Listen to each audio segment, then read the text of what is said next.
Halo guys, kembali lagi bersama WSS Masa Bercerita. Nah, kali ini kita akan bercerita tentang seorang wanita yang masih muda, berusia 19 tahun, yang berprofesi sebagai mahasiswi dan mempunyai bakat seni musik dan seni peran sampai mendapatkan beasiswa dari bakat tersebut.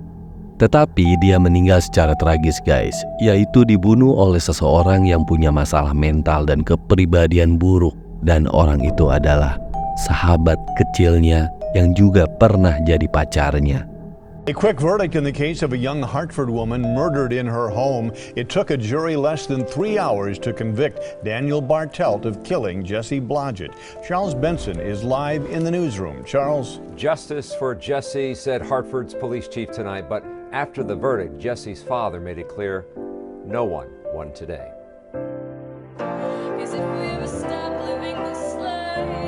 Jesse Blodgett's love for music and passion Her ahead of her. It's very tragic that she was taken the way she was. It's been 13 months since Jesse was found strangled to death in her own home.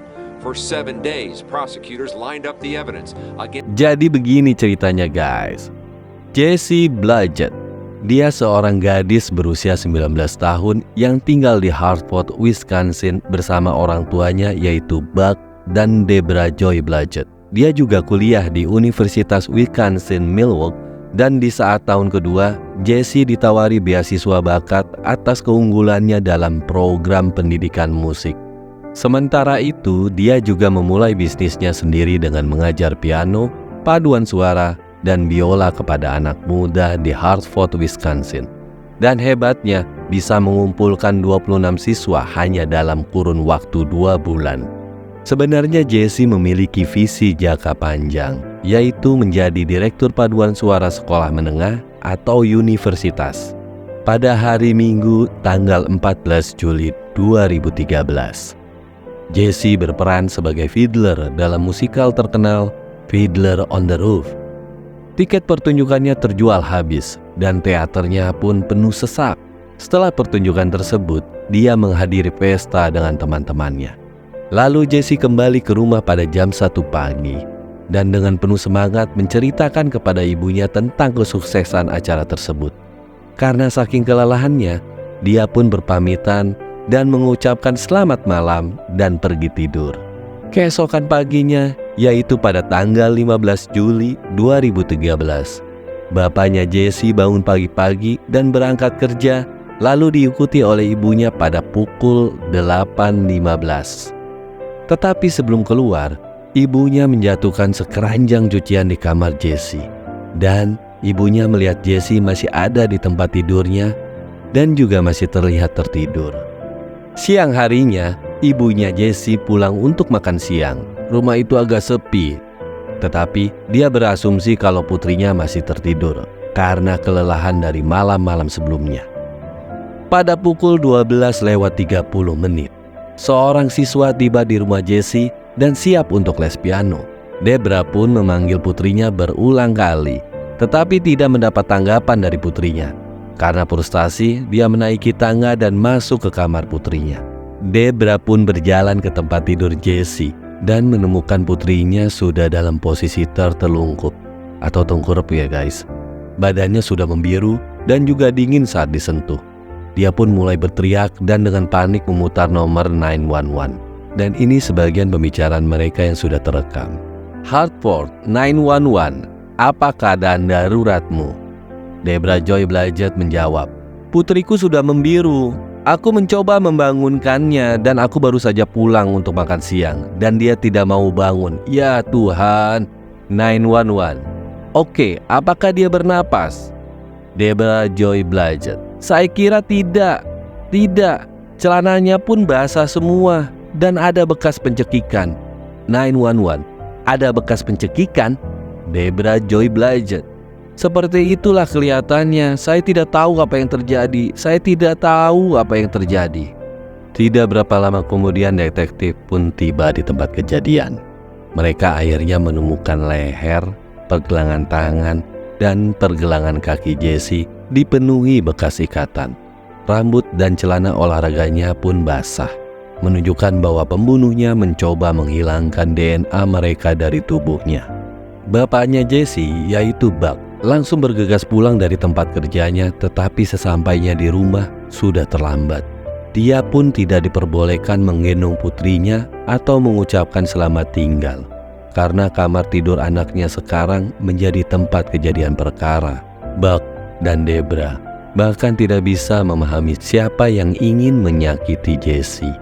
Dia adalah orang yang baik hati, murah hati, dan sangat tidak pantas menerima kematian yang seperti itu. Menurut mereka tidak ada satupun yang masuk akal. Dalam penyelidikan, penyelidik membaca jurnal Jesse untuk mencari petunjuk. Dia menulis tentang dua pria yang baru-baru ini melakukan pelecehan seksual terhadapnya. Salah satunya adalah rekan kerja di restoran, dan yang lainnya adalah pria tua yang berusaha menarik Jesse ke pangkuannya saat di pesta pemeran pertunjukan pada malam sebelumnya. Yang terakhir bahkan mengaku sakit untuk bekerja pada saat di hari kematiannya, membuat penyelidik semakin curiga. Saya pikir saya sedang dilecehkan. Saya pikir beberapa pria mengambil apa yang seharusnya menjadi cinta platonis dan memutarbalikannya menjadi sebuah kompetisi. Saya bukannya tidak berdaya. Saya akan menemukan masalah dan menghadapinya tanpa rasa takut. Tuhan menyertai saya. Sepenggal kutipan dari buku harian Jesse. Ternyata kedua pria tersebut memiliki alibi yang kuat dan dengan cepat dibebaskan dari segala keterlibatan dalam pembunuhan Jesse. Penyidik pun kembali ke titik awal. Tidak ada tanda-tanda masuk secara paksa, dan pada penggeledahan pertama, tampaknya si pembunuh telah dengan cermat membersihkan dirinya sendiri, dan itu juga menurut asumsi mereka sebagai penyelidik. Selama penggeledahan kedua yang lebih menyeluruh di kamar Jesse, penyelidik menemukan gulungan selotip di bawah tempat tidurnya. Mereka percaya bahwa si pembunuh secara tidak sengaja menjatuhkannya saat mereka melarikan diri. Mereka mengirimkan barang bukti tersebut untuk pengujian forensik dan menantikan hasilnya. Sementara itu, insiden lain sedang diselidiki di desa tetangga, yaitu Richfield.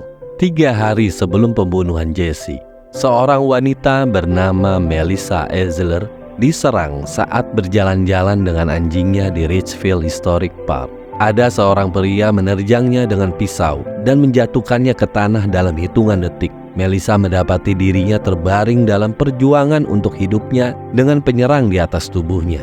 Saat keduanya bergulat, gulungan selotip jatuh dari saku pria tersebut. Syukurlah Melissa mampu menjatuhkan senjata pria itu dan mengambil pisaunya. Tetapi anehnya, pria tersebut kemudian meminta izin untuk pergi sambil bertanya, "Bolehkah saya pergi?" Lalu pria itu menjauh dari Melissa dan berlari menuju kendaraannya. Sangat-sangat aneh. Dengan adanya kejadian itu, Melissa mengalami 6 luka di tangan kanannya yang membutuhkan 15 jahitan. Dia pun memberikan penjelasan yang sangat rinci tentang penyerangnya kepada polisi. Dan ini rinciannya menurut Melissa. Seorang pria kulit putih dengan rambut pirang terang, tinggi 6,2 kaki, 210 pon untuk beratnya, berusia 18 hingga 20 tahunan, mengenakan topi, kacamata hitam, dan celana pendek kotak-kotak, dan juga mengendarai mobil Dodge Caravan berwarna biru. Detektif utama yang ditugaskan menangani kasus Melissa menyebutnya sebagai saksi terbaik yang pernah dia miliki sepanjang karirnya.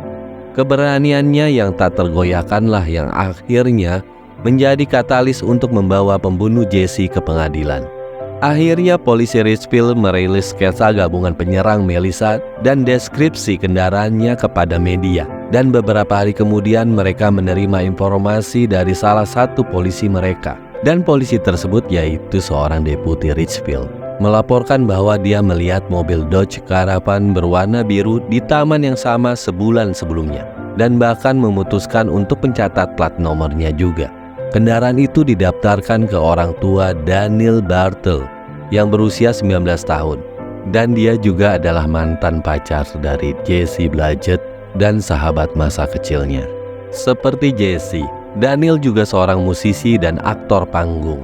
Mereka bertemu di Hartford Union High School, di mana mereka menjadi teman dekat dan bahkan mereka pun berpacaran selama beberapa bulan. hingga Daniel tiba-tiba memutuskan hubungan tersebut. Setelah sekolah menengah, Daniel berangkat ke Universitas Wisconsin Stevens Point, tetapi keluar hanya setelah 1 semester. Siswa straight A yang biasanya happy-go-lucky atau ceria-ceria aja ya, kembali ke rumah dengan perasaan tertekan dan sangat menarik diri. Tidak lama kemudian, Daniel memberitahu orang tuanya bahwa dia mendapat pekerjaan sebagai karyawan logistik di sebuah pabrik. Dia meninggalkan rumah setiap hari pada pukul 6.30 pagi dan kembali pada jam 5 sore.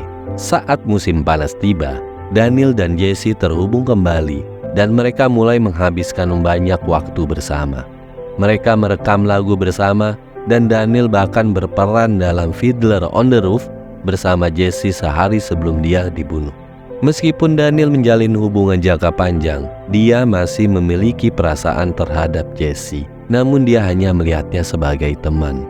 Daniel berada di rumah Blodgett, sedang menghadiri acara belasungkawa Jesse. Pada saat itu, dia juga menerima panggilan telepon dari detektif Richfield yang memintanya untuk datang untuk diinterogasi. Dia mendapat kesan bahwa pertemuan itu adalah tentang pembunuhan Jesse, namun kenyataannya tentang penyerangan terhadap Melissa Eisler. Ketika ditanya dari mana asalnya, Daniel mengatakan dengan tegas kepada detektif Richfield bahwa dia sedang menghadiri acara belasungkawa terhadap Jesse Blodgett, seorang teman dekat dan mantan pacarnya yang telah diperkaos dan dicekik. Nah, hal itu menjadi perhatian penyidik karena laporan pemeriksa medis pun belum keluar alias belum lengkap. Tidak ada seorang pun yang tahu, termasuk polisi yang mengetahui bahwa Jesse telah diperkaos. Detektif Richfield pun meneruskan pernyataan Daniel ke polisi Hartford yang menangani kasus Jesse dan mereka terus menyelidiki kasus Melissa. Daniel bersikeras bahwa dia bersama pacarnya pada 12 Juli, di hari ketika Melissa diserang di Richfield Historic Park. Saat ditanya mengenai luka lecet di lengan dan ibu jari, Daniel mengatakan akibat kecelakaan kerja. Apa yang Daniel tidak ketahui saat itu adalah bahwa para detektif telah melakukan cross-check ke pabrik tempatnya bekerja dan mengetahui bahwa dia sebenarnya tidak memiliki pekerjaan. Daniel telah berbohong kepada orang tuanya selama berbulan-bulan.